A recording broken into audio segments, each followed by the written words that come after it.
राजीनाम्याचे निर्देश गृहमंत्र्यांनी दिले। खरं तर सुनेत्रा वहिनींनी ती हस्तक्षेपाची वेळच येऊ द्यायला नाही पाहिजे होती। सुनेत्रा वहिनींना नेतृत्वातला खमकेपणा दाखवण्याची काल एक संधी होती, ती संधी त्यांनी दवडली। सगळ्यात महत्त्वाची गोष्ट ही काल राजीनाम्याचे निर्देश गृहमंत्र्यांनी दिले। खरं तर सुनेत्रा वहिनींनी ती हस्तक्षेपाची वेळच येऊ द्यायला नाही पाहिजे होती। सुनेत्रा वहिनींना नेतृत्वातला खमकेपणा दाखवण्याची काल एक संधी होती, ती संधी त्यांनी दवडली। असो, मात्र आता तरी अजितदादा कधीही गंडेदोरे करणारे नव्हते। अजितदादांनी कधीही बंधुगिरीला थारा दिला नाही। अशी गंडेदोरे, अंगारे, दुपारे, बंधुगिरी, तंत्रमंत्र करणारी बाई जर राष्ट्रवादीच्या प्रदेशाध्यक्षपदावर असेल आणि तिच्यामुळे जर पक्षाची बदनामी होत असेल तर तातडीने तिला महिला प्रदेशाध्यक्षपदावरून पायउतार केले पाहिजे। अन्यथा जर ते करणं होत नसेल तर आम्ही अजितदादांचा वारसा जपणारे आहोत असे कृपया सांगू नका।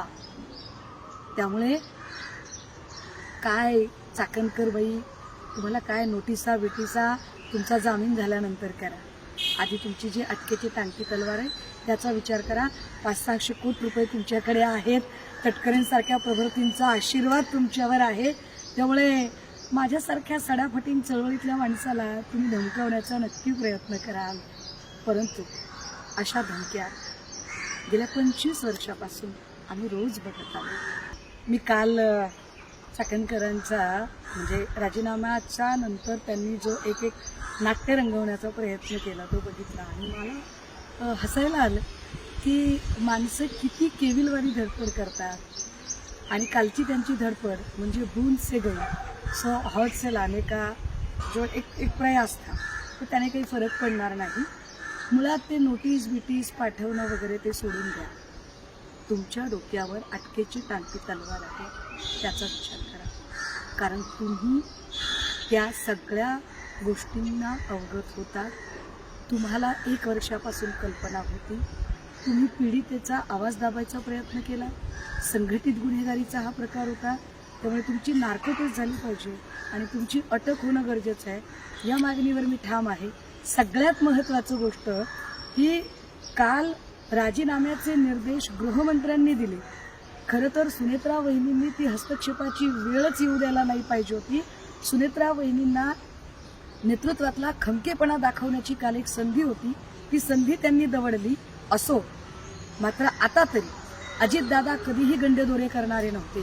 अजितदादांनी कधीही बंधुगिरीला थारा दिला नाही।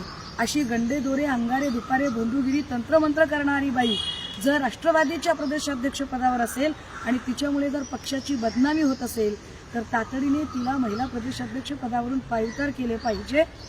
अन्यथा जर ते करणं होत नसेल तर आम्ही अजितदादांचा वारसा जपणारे आहोत असे कृपया सांगू नका। त्यामुळे काय चाकणकर बाई, तुम्हाला काय नोटिसा बिटिसा तुमचा जामीन झाल्यानंतर करा। आधी तुमची जी अटकेची टांगती तलवार आहे त्याचा विचार करा। 500-600 कोटी रुपये तुमच्याकडे आहेत, तटकरेंसारख्या प्रभृतींचा आशीर्वाद तुमच्यावर आहे। त्यामुळे माझ्यासारख्या सडाफटिंग चळवळीतल्या माणसाला तुम्ही धमकावण्याचा नक्की प्रयत्न कराल, परंतु अशा धमक्या गेल्या 25 वर्षापासून आम्ही रोज बघत आलो। मी एन्जॉय करते तुमची धमकी।